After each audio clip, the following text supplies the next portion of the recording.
Hello. ഇവിടെ എത്ര പേർക്ക് തൻ്റെ ജില്ല വിട്ട് പുറത്ത് പോയി പഠിക്കണം എന്നുണ്ടാവും? എല്ലാവർക്കും ഉണ്ടാവും. മോസ്റ്റ്ലി പ്ലസ് ടു കഴിഞ്ഞ കുട്ടികൾക്ക് മോസ്റ്റ്ലി ഉണ്ടാവും പുറത്ത് പോയി പഠിക്കണം എന്നുള്ളത്. സോ എനിക്കും അങ്ങനെ ഉണ്ടായിരുന്നു. ഞാനും പുറത്ത് പോയി പഠിച്ചു. പുറത്തുനിന്ന് പറഞ്ഞാൽ ഞാനിവിടെ കോയമ്പത്തൂർ തന്നെയാണ് പഠിച്ചത്. അത് ബയോളജി സയൻസ് പഠിച്ച് കമ്പ്യൂട്ടർ സയൻസ് എടുത്ത കേസാണ് ഞാൻ.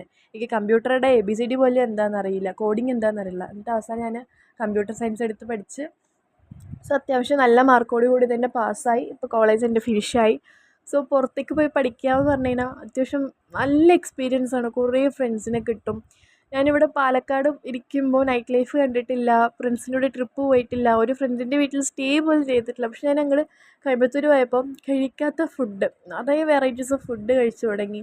എങ്ങോട്ട് പോകണം, എങ്ങനെ ജീവിക്കണം, ഫ്രണ്ട്സിൻ്റെ കൂടെയുള്ള വൈബ് എല്ലാം ഞാൻ മനസ്സിലാക്കിയത് അവിടെ പോയി പഠിച്ചപ്പോഴാണ്. സോ മാക്സിമം ആർക്കെങ്കിലും പുറത്ത് പോയി പഠിക്കാൻ ആഗ്രഹം ഉണ്ട് വെച്ചേനാ, കോളേജ് ലൈഫായിരിക്കും ഏറ്റവും ബെസ്റ്റ്. നിങ്ങൾ പുറത്ത് പോയി പഠിച്ചാൽ കുറേ കാര്യങ്ങൾ നിങ്ങൾക്ക് മനസ്സിലാവാൻ പറ്റും. അതിന് ശേഷം നിങ്ങൾ എവിടെ പോയാലും ജീവിക്കും.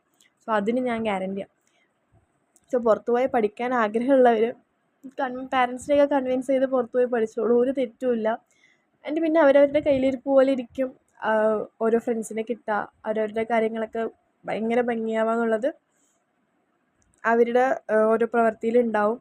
സോ എനിക്ക് ഭയങ്കര ബ്യൂട്ടിഫുള്ളായിരുന്നു എൻ്റെ കോളേജ് ലൈഫ് എന്ന് പറഞ്ഞു കഴിഞ്ഞാൽ.